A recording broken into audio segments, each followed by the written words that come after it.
Good morning, students. Welcome to my YouTube channel Infinite Maths. My name is Sonu सुरेडिया और मैं आपको maths पढ़ाऊँगा। आज हम 12th क्लास का फर्स्ट चैप्टर रिलेशन और फंक्शन स्टार्ट करने वाले हैं, जो कि बोर्ड के लिए तो इम्पोर्टेंट है ही, जेई मेंस और एडवांस के लिए भी बहुत ही इम्पोर्टेंट टॉपिक है, जिसमें हमारा फर्स्ट टॉपिक है रिलेशन। अगर आप मेरे चैनल पर नए हैं तो please like share and subscribe my channel and press the bell icon, ताकि आपको मेरे वीडियो का नोटिफिकेशन सबसे पहले मिले। आओ तो स्टार्ट करते हैं हम हमारा टॉपिक। तो रिलेशन क्या होता है? हम रिलेशन शब्द को तो जानते ही हैं, जैसे माता पिता, भाई बहन, लेकिन यहाँ हम मैथ्स के रिलेशन की बात करेंगे, जैसे equal to, less than, greater than, parallel to. जैसे 2 इज़ लेस देन 3, तो यहाँ पे 2 और रिलेशन 3 में जो है रिलेशन लेस देन का है। तो एक एग्जाम्पल के थ्रू हम इसको समझने की कोशिश करते हैं। हमारा फर्स्ट एग्जाम्पल है x इक्वल्स टू वाई। अब यहाँ पर x इक्वल टू वाई है, तो x और y में रिलेशन जो है इक्वल का है, पर यहाँ पे x और y तो अननोन है, तो कोई ना कोई नंबर्स होंगे ये। तो हम x को सेट A से ले लेते हैं और सेट A में 1 2 3 4 दे देता हूँ। इस तरह से y को हम सेट B से ले लेते हैं और इसे भी हम 1 2 3 और 4 दे देते हैं।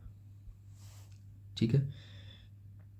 नाउ अगर x यहाँ से गवर्न होगा और y यहाँ से गवर्न होगा, तो अगर x में 1 लेता हूँ तो y भी मुझे 1 लेना पड़ेगा, क्योंकि इक्वल रिलेशन देखना है। तो x रिलेटेड है किससे? y से। इस तरह से 2x अगर मैं 2 लेता हूँ तो y भी मुझे 2 ही लेना पड़ेगा। तो x इक्वल्स टू 2 रिलेटेड हो गया 2 से। इस तरह से 3 रिलेटेड हो गया 3 से। इसी तरह से 4 रिलेटेड हो जाता है 4 से। ठीक है। अब थोड़ा सा रिप्रेजेंटेशन के बारे में देखते हैं कि जब रिलेशन हम लिखते हैं तो वो r equals to curly bracket में लिखते हैं, और हमें मालूम है 1 रिलेटेड है 1 से एंड 2 रिलेटेड है 2 से, 3 रिलेटेड है 3 से, इस तरह से 4 रिलेटेड है 4 से। तो ये हमारा एक रिप्रेजेंटेशन हो जाता है कि 1, 1, 2, 2, 3, 3, 4, 4, और इस रिप्रेजेंटेशन को आप जानते होंगे, ये हैं ऑर्डर पेयर। ठीक है। इस तरह से एक दूसरा रिप्रेजेंटेशन भी होता है, r equals to x, y order pair, where x equals to y and x belongs to set A and y belongs to set B। Is it clear? इस फॉर्म को हम रोस्टर फॉर्म बोलते हैं। इसके अंदर हमारा सेट आ जाता है, और दूसरी फॉर्म को हम सेट बिल्डर फॉर्म बोलते हैं।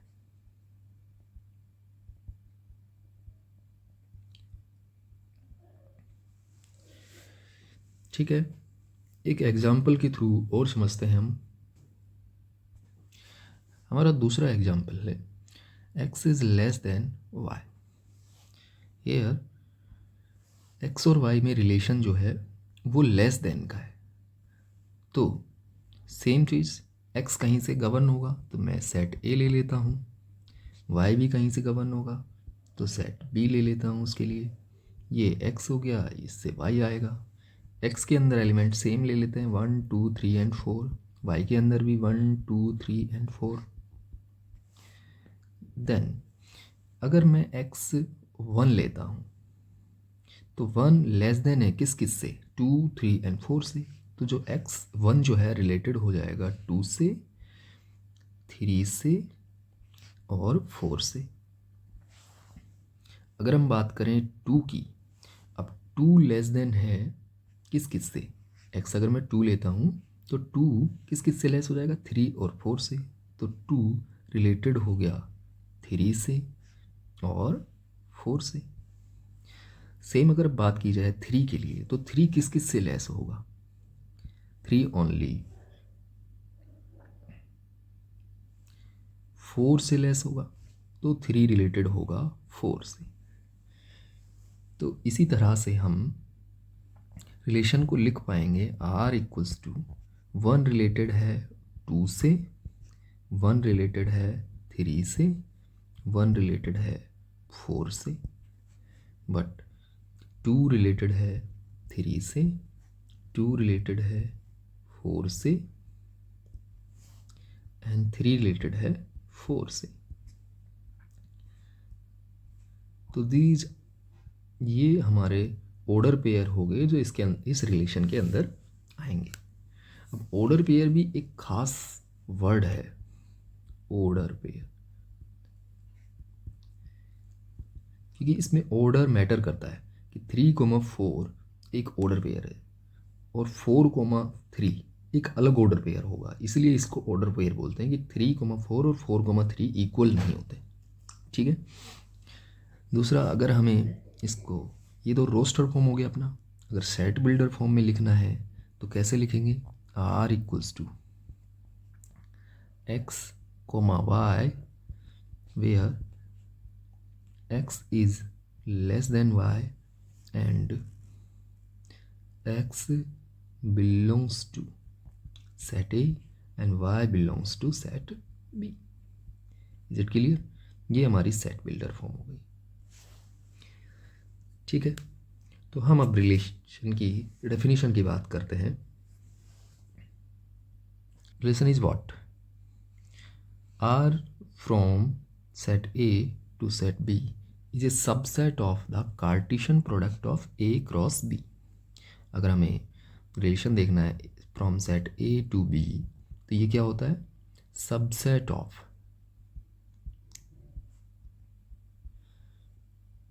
Cartesian product A cross B। Is it clear?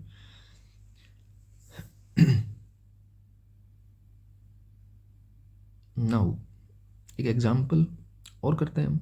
यहाँ पे ए सेट A गिवन है और सेट B गिवन है, और हमें रिलेशन की definition set builder form given है, तो हमें रोस्टर फॉर्म इसकी फाइंड आउट करनी है। तो आप चाहें तो वो एरो डायग्राम से बना सकते हैं और एक डायरेक्टली भी बना सकते हैं। तो मैं इसको एरो डायग्राम से पहले ट्राई करता हूँ।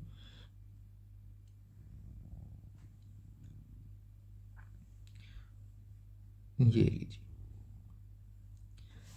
एक सेट हो गया हमारा A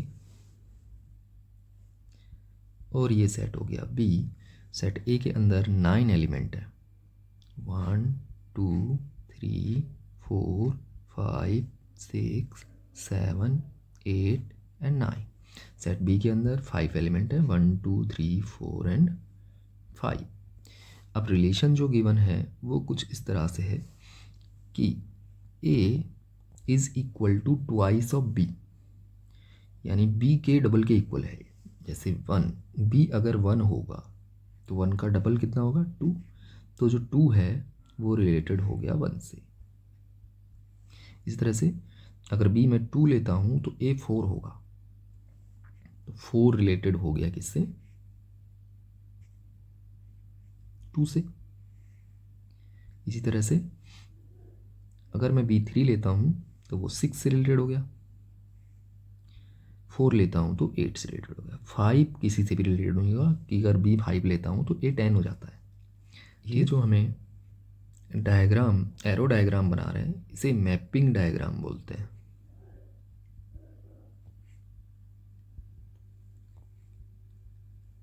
या फिर एरो डायग्राम भी बोल देते हैं।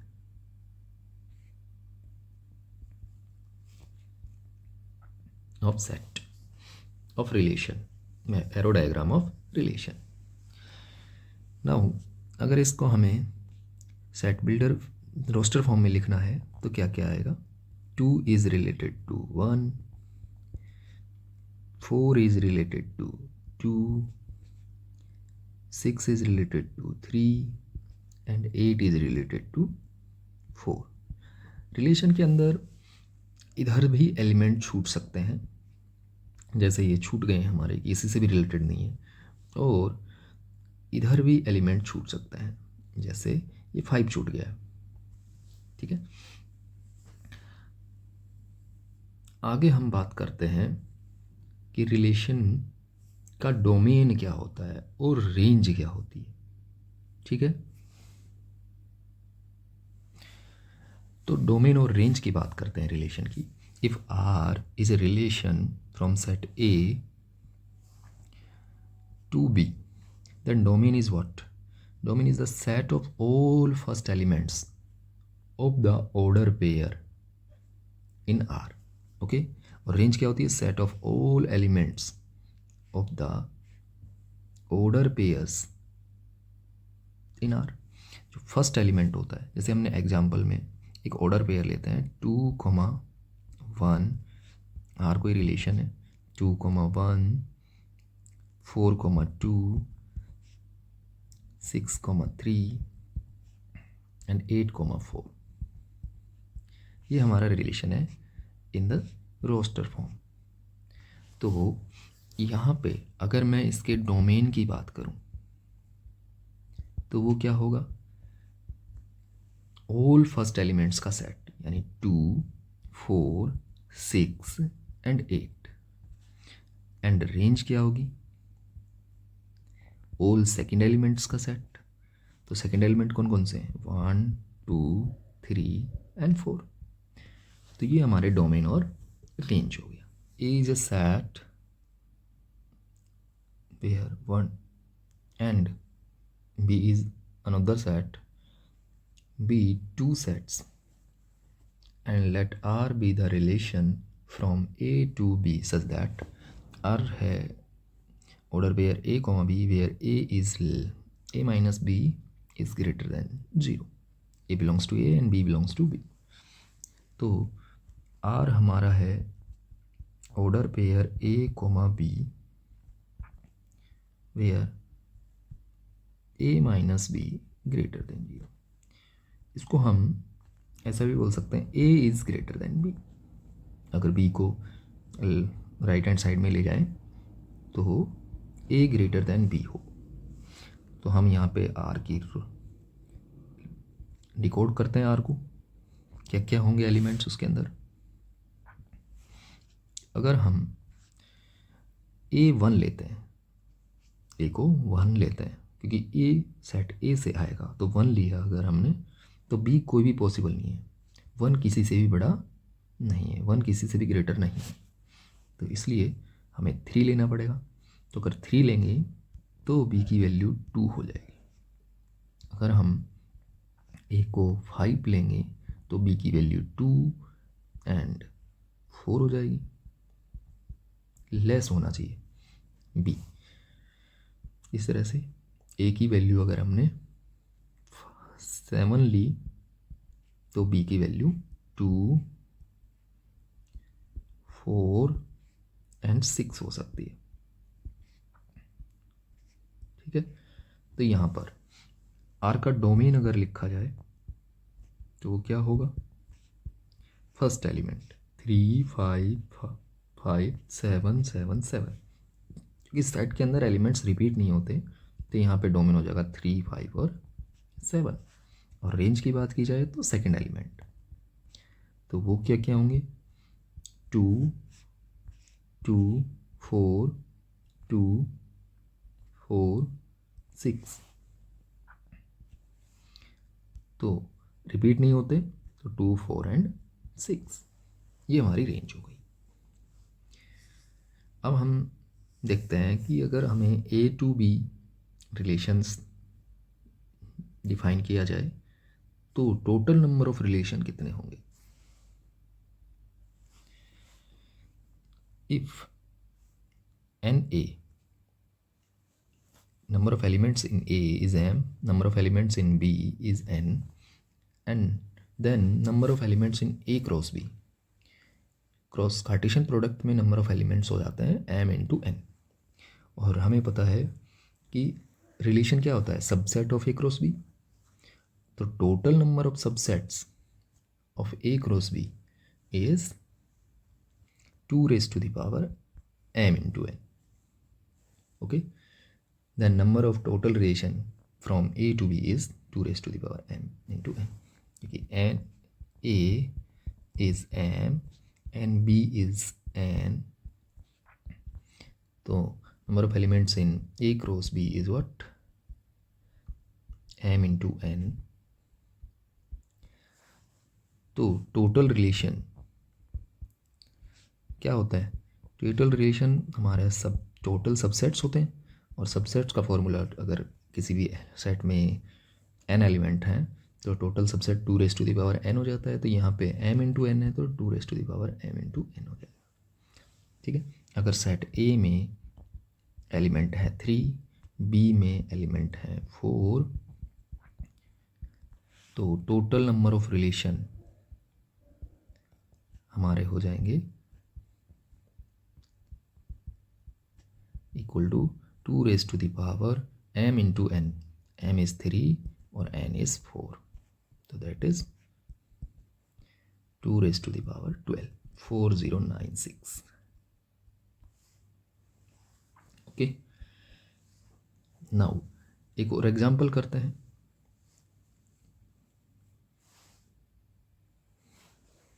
हमारा एग्जांपल है find the domain and range of a relation R where x comma y is equivalent to 2 equal to x plus 2 root x। Now x comma y belongs to n and x is less than 10। तो हमारा जो x y की values होंगी वो एक set A से आएंगी जिसमें नेचुरल नंबर्स हैं और वो लेस देन 10 है। तो क्या क्या होंगे, 1 2 3 4 5 6 7 8 एंड 9। तो और एक्स और वाई की वैल्यू यहीं से आएंगी। अब हम आर लिखते हैं। तो आर पे एक कंडीशन है कि जो वाई की वैल्यू होगी वो एक्स प्लस 2 रूट एक्स होगी। अब एक्स वाई भी नेचुरल नंबर है, तो हमें जहाँ से जो नंबर निकलेगा वो भी नेचुरल होना चाहिए, रूट एक्स से जो नंबर, यानी जो x होगा उसको परफेक्ट स्क्वायर होना पड़ेगा। तो परफेक्ट स्क्वायर कौन कौन है, अगर मैं 1 लेता हूँ, x की वैल्यू 1, तो y मेरा क्या बनेगा, x की वैल्यू अगर मैं 1 पुट करता हूँ तो y इक्वल्स टू हो जाता है 1 प्लस 2 रूट 1, तो दैट इज़ 3। सिमिलर वे में अगर x में 2 लेता हूँ तो 2 का तो रूट नहीं होता, तो हमें परफेक्ट स्क्वायर लेनी है तो 4 लेंगे। तो अगर मैं 4 लेता हूँ तो ये बनेगा y equals to 4 plus 2 root 4, तो that is 2 into 2 plus 4, that is 4 plus 4, that is 8। तो यहाँ पे 8 आ जाएगा। अगर मैं परफेक्ट स्क्वायर, अगला परफेक्ट स्क्वायर नंबर लेता हूँ 9, तो 9 का रूट हमारा ये, अगर मैं 9 लेता हूँ तो y इक्वल्स टू क्या होगा, 9 प्लस 2 रूट 9, 9 का root 3, 3 into 2 is 6, 6 plus 9 is 15। तो हमारे सेट में ही नहीं है तो इसलिए नहीं होंगे, तो ये 2 ही ऑर्डर पेयर होंगे इसके अंदर। ओके, तो इसका डोमेन हो जाएगा, वो मेरा हो जाएगा 1,3 1,4 एंड रेंज क्या होगा 3,8। Is it clear? तो आज के लिए इतना ही। अगर आपको मेरा वीडियो अच्छा लगा हो तो please like share and subscribe my channel. अगले वीडियो में हम टाइप ऑफ रिलेशंस के बारे में बात करेंगे। Thank you for watching this video.